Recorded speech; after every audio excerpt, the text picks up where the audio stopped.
and then share the screen with you.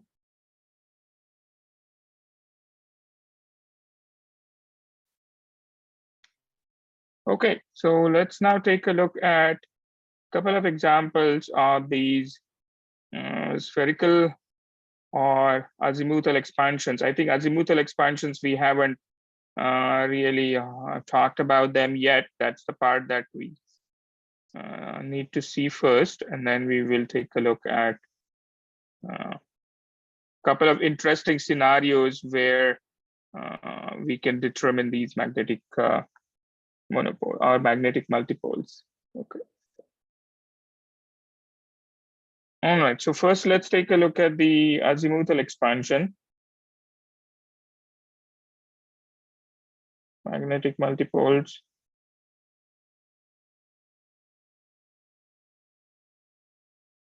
And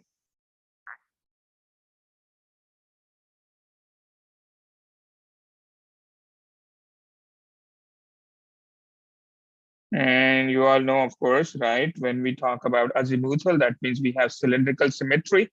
And so you can start with the spherical situation, but the phi dependence is not important. That means if you have current density, which you normally write down as that, if it only contains dependence on r and theta, that is azimuthal symmetry. There is no phi dependence. Everybody with me so far, right? So no phi dependent. And so if you, let's recall the spherical expansion.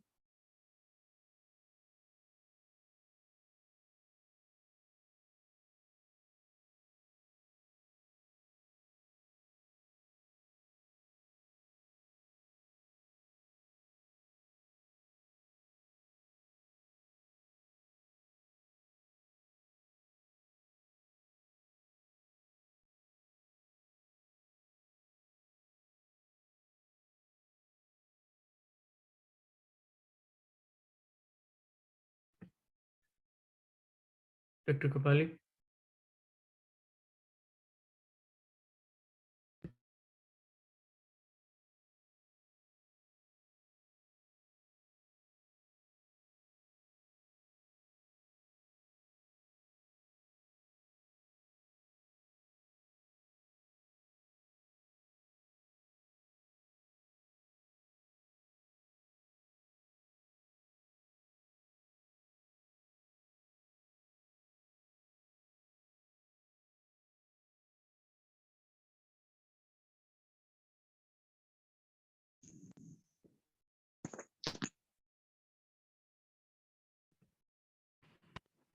Dr. Kapale? Totally. Hi. My audio device, can you hear me? It's frozen. Yes. Hold on. I think now it's okay. Can you hear me? Yeah. Okay, I can hear you guys, but my video is still frozen. So give it a second. I'm trying to see what I can do to make this work.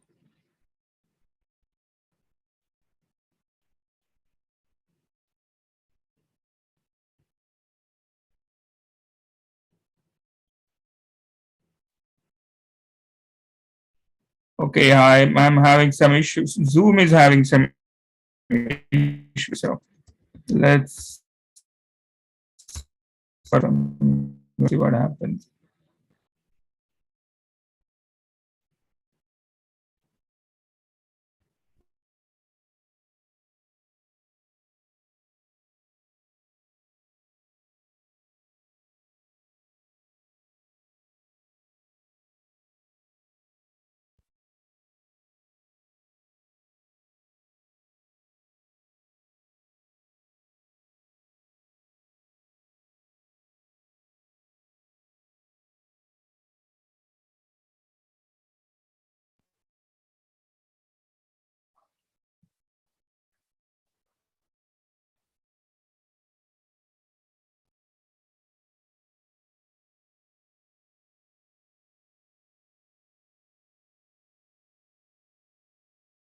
Okay, I think we should be okay now. So I'm going to start sharing the screen again.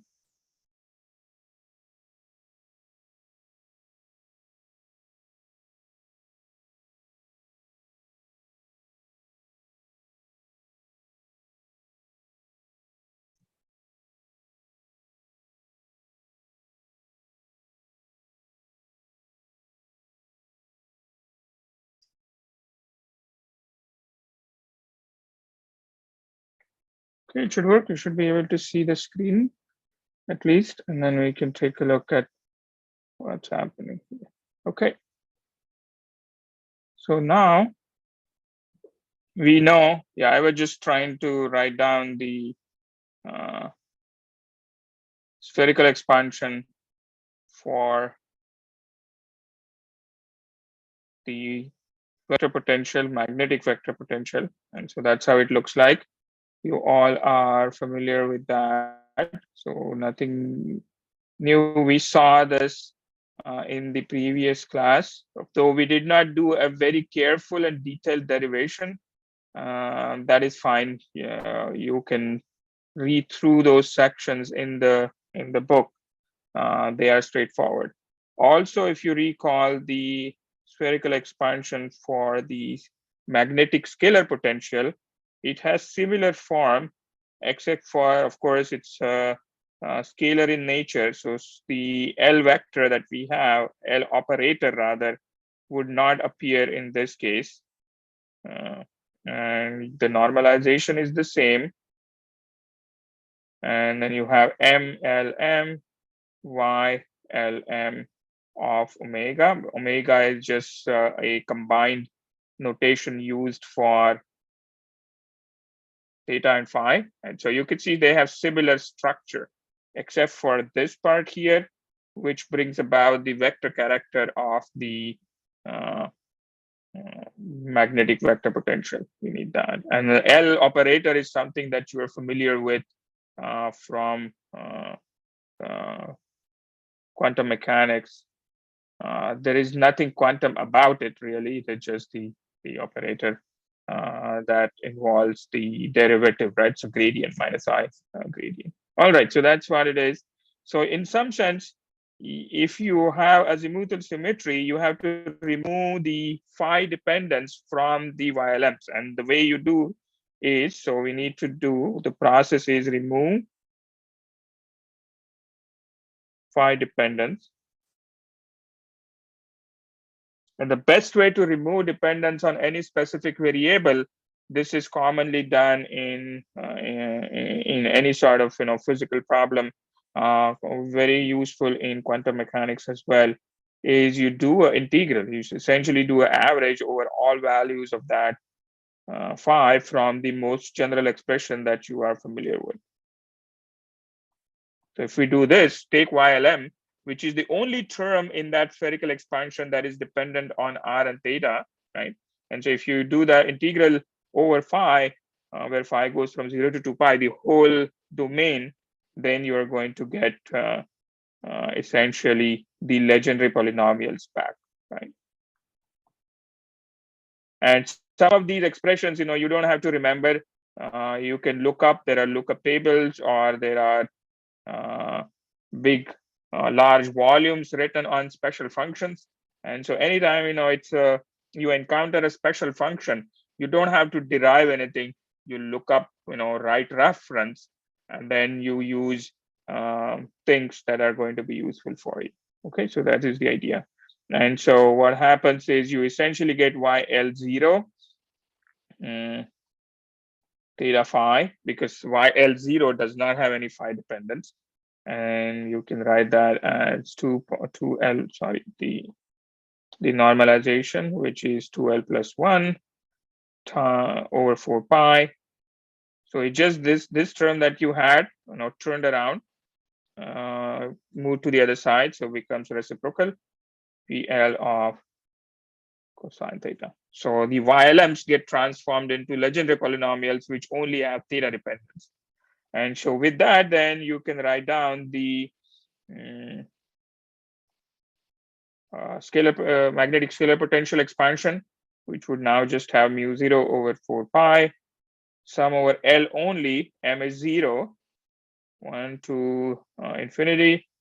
ML, M also now only has one index, which is L. It does not need M, right? And then you have PL of cosine theta over R to the power L plus 1. That is always there. And then let's write down ML is going to be 1 over L plus 1. The R integral essentially d cube R, R to the power L, PL cosine theta R dotted with curl of J. And so curl of J is there, but you look at a specific no, curl of J, a specific component of curl of J, and that's what gives you what you have there. Okay, everybody with me so far? So that's just kind of seeing what is happening.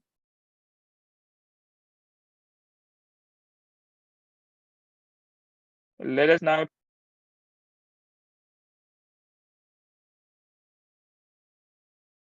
Dr. Kapale.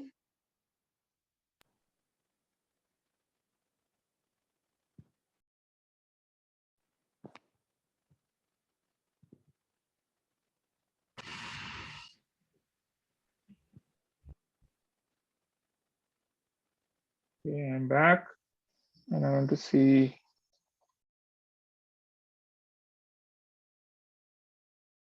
Okay, can you all hear me okay?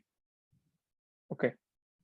Yeah, I just saw a older chat message that says that you cannot hear me. Okay, so let's now take a look at a specific current situation, right?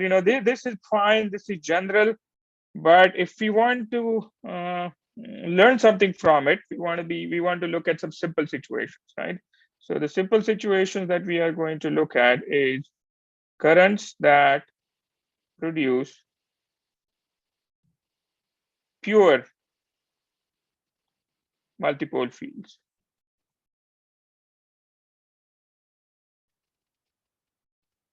Right, and then you will see. So let's take a look at the multipole expansion that we had, ML, which is 1 over L plus 1 d cube R, R to the power L, PL cosine theta, L dotted with J. Okay, and then of course, if you bring in L, there's going to be I, right? Anybody remembers what L is?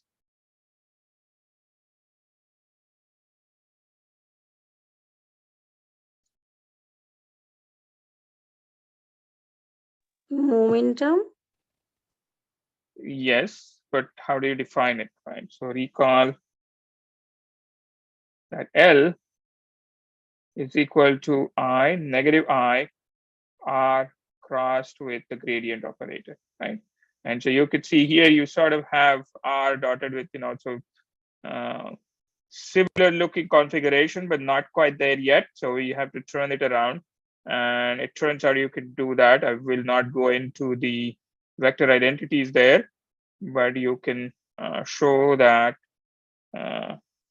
with the help of this, you can transform the ML expression into what we wrote down here. Okay, somehow it does not want to do it. That's okay. Also, let's take a look at some function. So what we want is we want a specific angular momentum value, pulled out of J, and so we are going to call it a specific value of the current with some label L theta, so that it gives us the current. It gives us the current density, which will then generate pure magnetic monopoles. Right? So what do we mean by pure? Right? So first, let's talk about pure. Right? So pure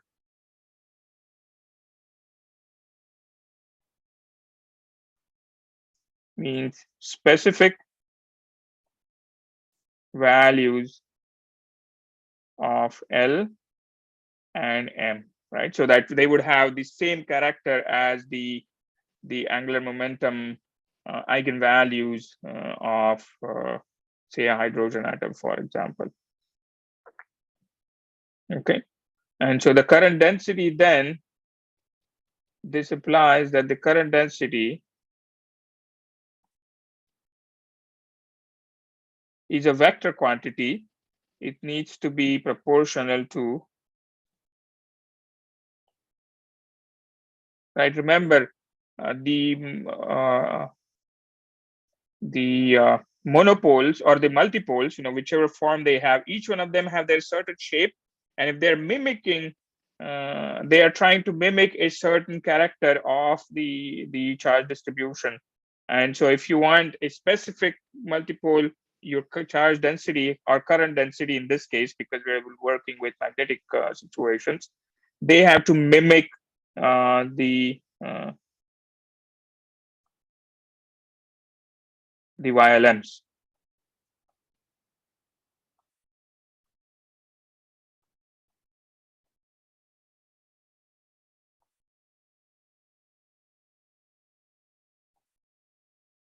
Okay, so these are vector spherical harmonics, and I need to define those for you. So give me just a second.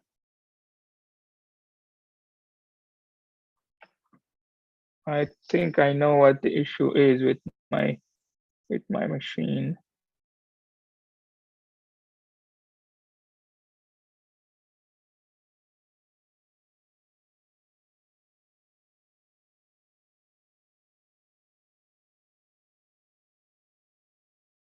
Okay, so the vector spherical harmonics, XLMs, are nothing but what we found in the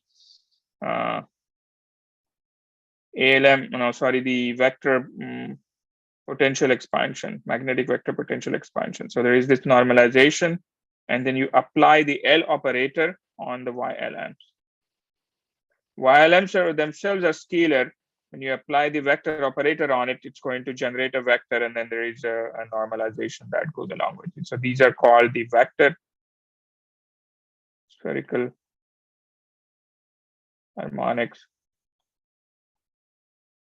And because the current density, so if you have a specific symmetry corresponding to a specific value of LMs, you apply L to it, you get XLMs, and then the current density, if it is proportional to that, that is going to generate the so-called pure moments, magnetic moments that we were talking about.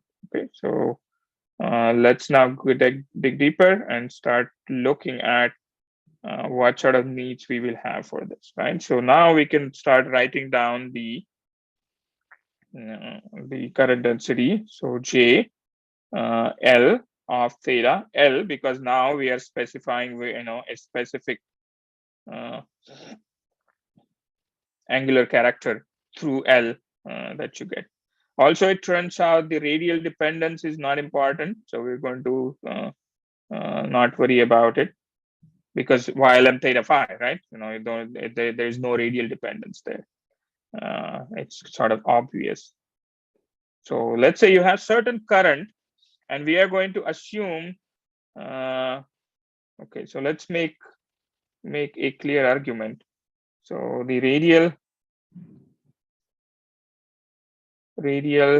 dependence is not important.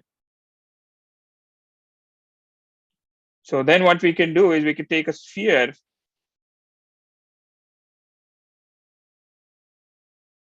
of radius r, right? So this is now a sphere. And we can assume that the current density is on the surface of the sphere, because now r is fixed.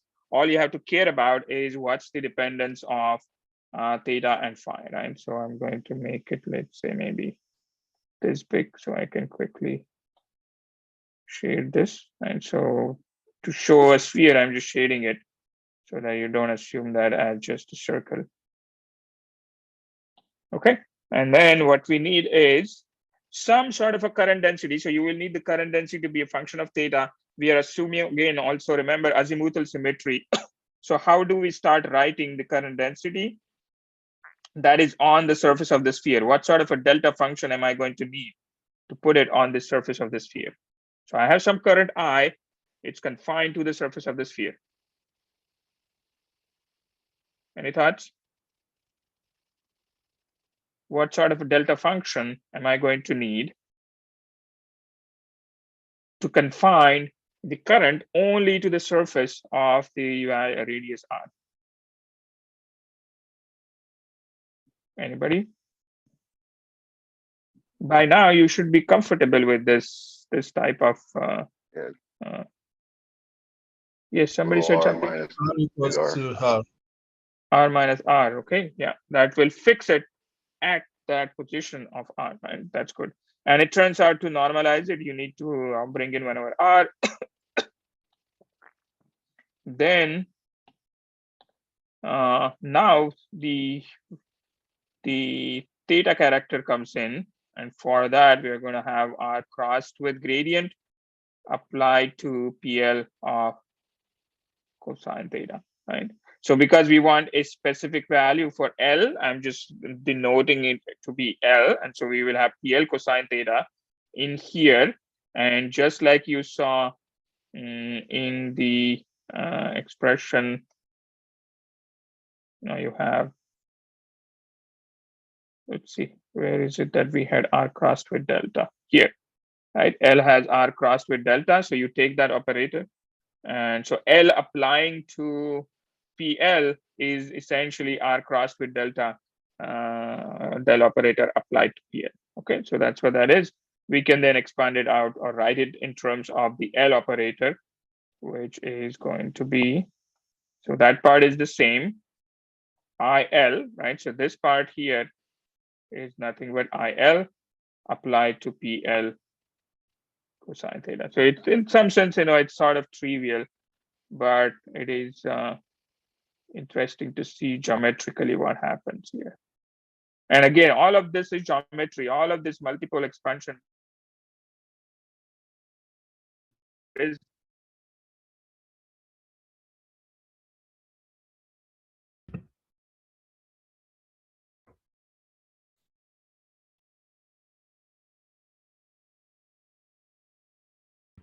Dr. Kapale?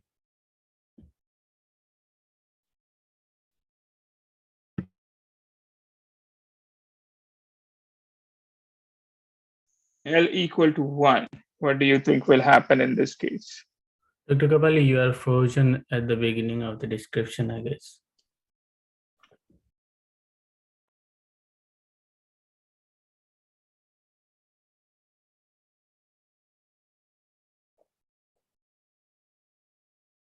Okay, I'm back. I hope I'm back. You can see me. So L equal to 1. What do you think?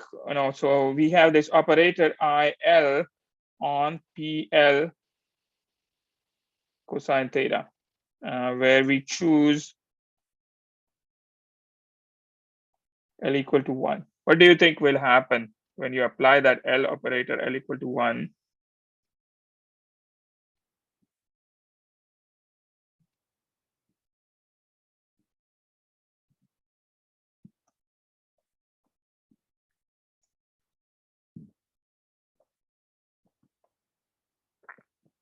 Any thoughts? When L is 1, what sort of symmetry do you have when L is 1? What is P1 of cosine theta? That's cos theta. It is just cosine theta, right? It's actually not quite that, because you're applying L on it. So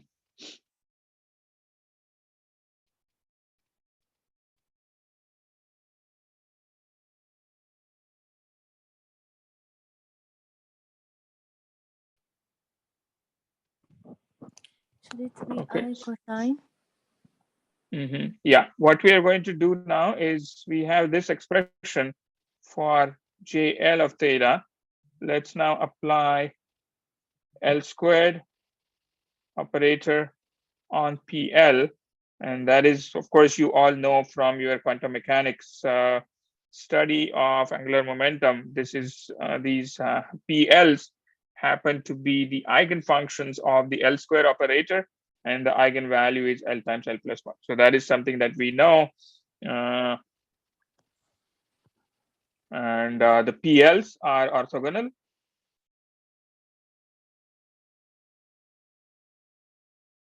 You know that already. We talked about it a number of times. So I'm just giving you some important properties of this. And as a result, what we get is the only non-zero magnetic moment generated by JL is ML. So you get, basically pure values. The reason why we are using capital L here is because now we are choosing a specific value of L, right? So if you go, for example, take a look at ML here for a specific value of L, you don't have a summation. You just a single value that you obtain. In that case, in general, you have sum over all of these, but now this summation would go away. You don't have L equal to 1 to infinity summation anymore. For a given charge density, you will only have, because this integral now would only survive for a specific value.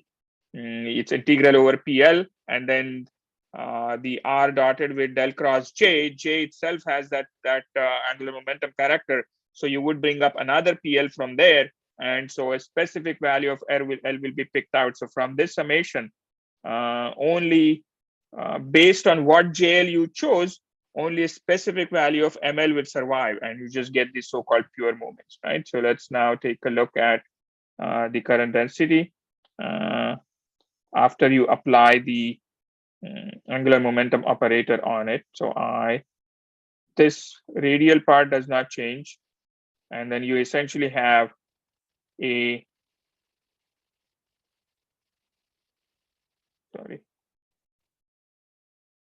L operator applied to PL is essentially a derivative operator, right? And the I goes away, and so you get derivative of PL cosine theta with respect to theta, and it will have a direction, right? Because now it's a vector derivative that you took. It's going to be always in the phi direction. Everybody with me? Okay, now let's take a look at L equal to 1. P1 cosine theta is cosine theta. And so the derivative with respect to theta of cosine theta is, anybody?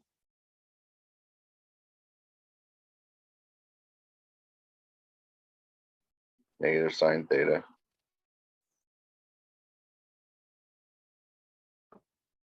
Negative.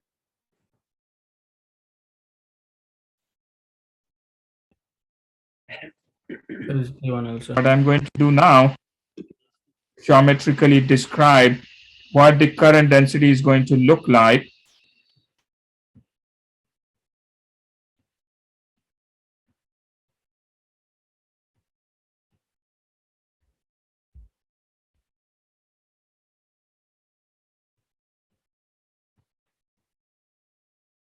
Dr. Kapale, Yeah. everything is frozen. Okay. Okay, how about now? Do you see those three spheres that I drew? No, Give me no, just the equation.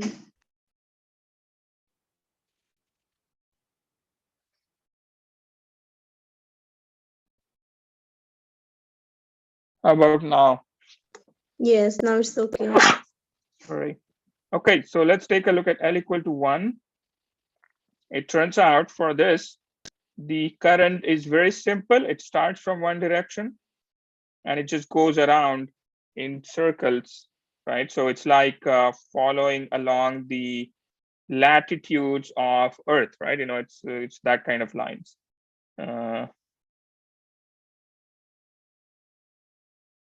If you have this kind of a current density, that's going to create essentially LM, the pure dipole field. And this should not come as a surprise. You already know if you have a core and you wind a coil on it, which is basically a Helmholtz coil type structure, just one of the rings, of course. The magnetic field that is generated by a straight, a number of wires where the current is moving always in the same direction and it's winding around, you get the magnetic field, which is similar to the magnetic field of a bar magnet, right? So this is equivalent to a bar magnet. And that's why these kinds of things are interesting, because you can then create pure magnetic fields or pure multipoles that are very, very useful and powerful. And then if you do this, for example, L equal to 2, you need, so let's say divide the sphere into two hemispheres, the northern and southern. Now you have different direction of the current that you need in both of them. The top one, if it is if it is going to the left or to the right, then the bottom hemisphere, the current should be going to the left. Okay, and that's what it turns out to be. Again, you can do sort of careful analysis of this term to get the theta dependence on it. All right, so that's L equal to 2. This is a pure quadrupole. Of course, in the magnetic case. And then L equal to 3 in this case. If you wanted to show the vector nature of it, the vector nature is very simply all pointed upwards, right? The right-hand rule. In this case, it has, depending on the theta, so if you are in the positive theta or above in the northern hemisphere, the direction of the current is upwards, or the current is going that way, but the dipole field or the multipole has two important directions. Above in the northern hemisphere, it's upwards. In the southern hemisphere, it is downwards. And then for L equal to 3, it gets divided into 3 different parts, the sphere. And the directions change in all of those 3 different parts. So you get up, down, and up again. Now, once you know the directions of these arrows, then you can quickly figure out the current direction. So this would be going to the right. In this region, it will be going to the left. And again, going to the right at the bottom. Okay, so that's kind of how you can create these. And so this is called octupole moment for L equal to 3. And so you could do that. Now, of course, this is going to be a little tricky. You will need 3 different current sources to be able to generate L equal to 3, right? Because you can't suddenly, you start winding a single current carrying wire. I think you probably could do that, right? So you wind the wire in the top third in one direction, then go to the bottom and go in the same direction there, and then come back and do the opposite direction in the center. And then you would kind of do that. So that's just a sort of a simple schematic description of what's happened. Make sense? Any questions? Again, we did a little bit of a jump. You can do a careful mathematical derivation of JL theta for different values of L, and then go through it, and then you will get essentially the same thing. Let's take a look at now one other. We don't have much time, but I want to at least get started on this. It's called the In the book, it's application 11.3 called the Helmholtz anti-coil.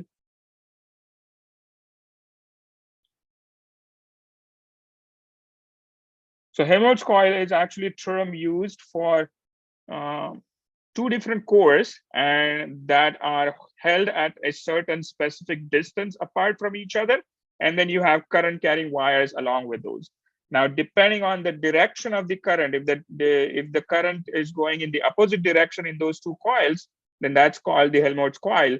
What we are going to look at is the situation where both of them are going, well, actually, in Helmholtz coil, both the current directions are the same, and that allows you to create in the center along the axis of these two coils a magnetic field that is more or less constant at the center. And I think I remember mentioning this to you, that sort of setup is useful in atomic physics experiments if you want to eliminate Earth's magnetic field, right? You don't want Earth's magnetic field interfering and creating, let's say, the Zeeman effect in your atoms.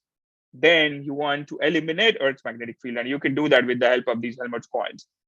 In general, you need 3 of them for each direction because the magnetic field that you create is along the axis of these two Helmholtz coils. So you would need 2 for the X direction, 2 for the Y, 2 for the Z. And when you have these 6 Helmholtz coils where the current is moving in the same direction in any given pair, then you are going to get a whatever value of the magnetic field that you want, which needs to be opposite to the Earth's magnetic field at that position. So you can cancel that out.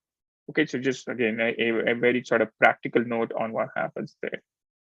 So let me draw a little diagram of what is going on here. Oh, if it will let me draw an ellipse. Okay, so let's make a copy of it.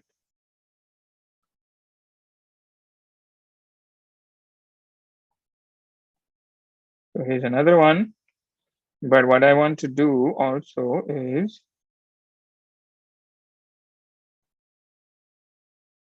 bring it down.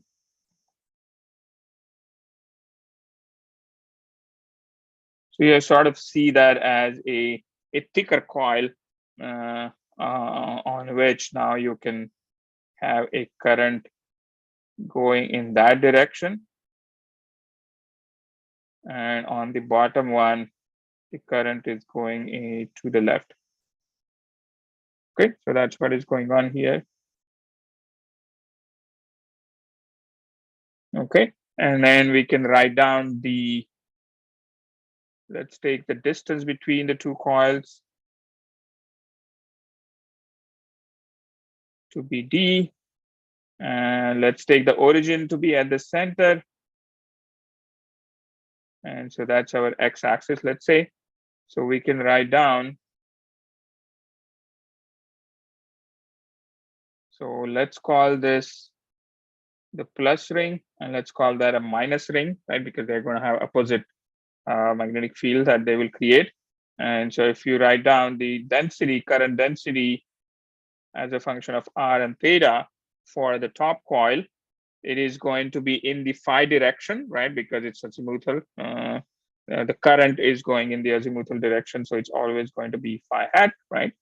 And then the similar to what we saw earlier for the current density, here you're going to have a delta function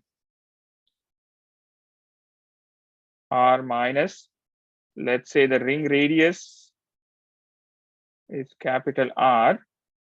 Then it turns out the R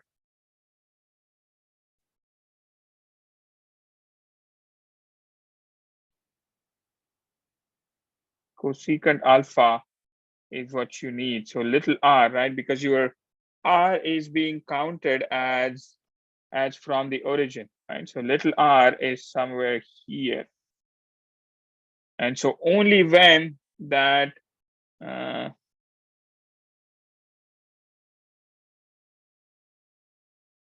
it's always at a specific angle alpha, only when that angle matches. If your R is somewhere in between, there is no current there. So only when that angle, right, the angle R vector makes with respect to the Z-axis, right? So Z-axis is here.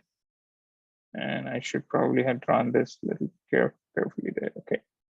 So this is the angle alpha. Only when the r vector makes an angle alpha with respect to z, that's when the current exists. And the best way to pick that up is by doing this, right? So, and then delta of theta minus alpha, because it's now at a specific value for theta, the r vector has to make angle alpha with respect to z, which is theta. And so this is how you can write down the current density for the plus part. So let me get to the kind of the punchline of this. If I can.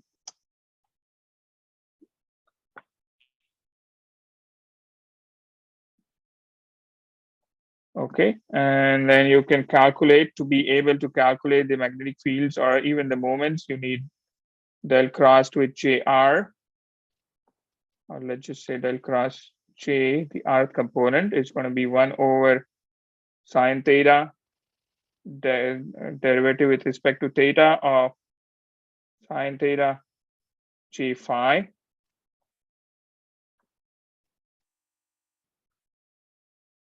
Okay, so you can calculate that. Then you can calculate R dotted with curl of J plus. This is the term that goes into the expansion coefficient. And I will just give me just a minute or so, and then I will quickly write down the expression that you need. R minus, and I'm going to use a shorter notation for cosecant, CSC of alpha. And then when you take the derivative, of course, you are going to have two terms.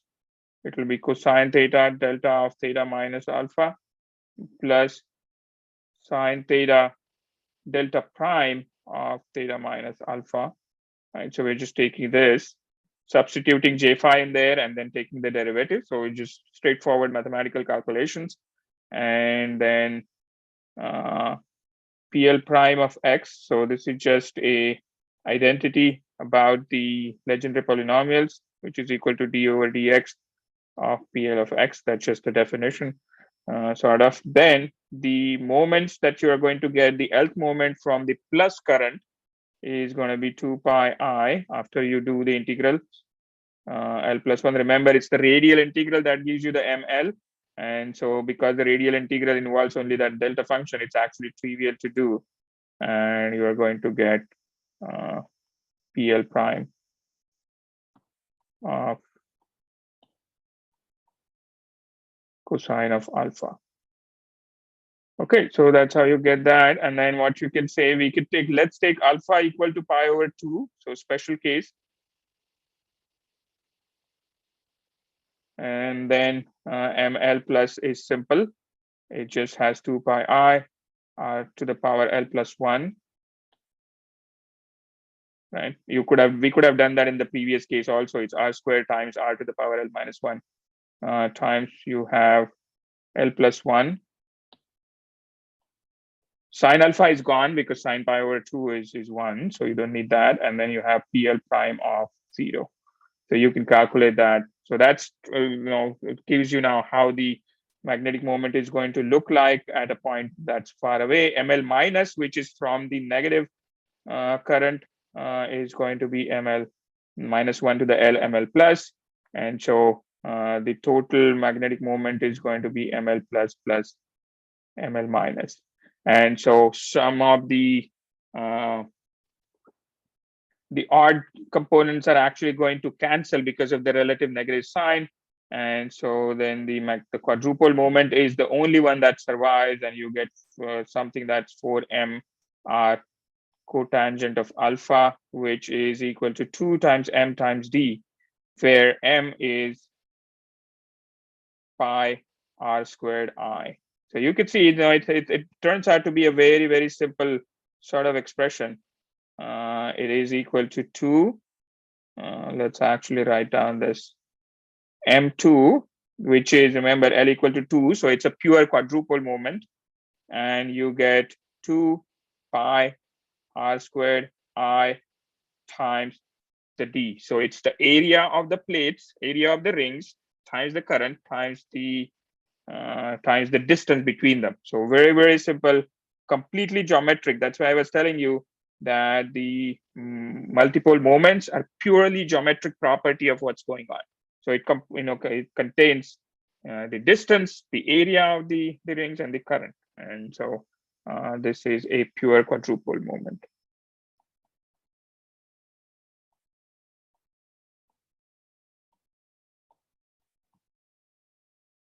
Right, so the same configuration, if you make the current going in the same direction, you get constant electric field. So that's like a dipole field.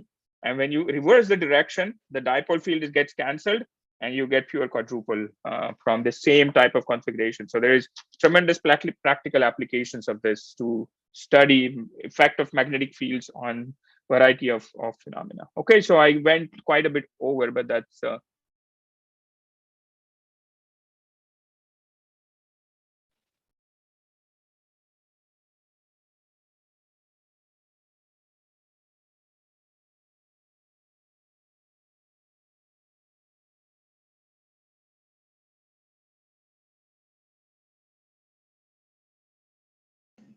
Dr. Kapale?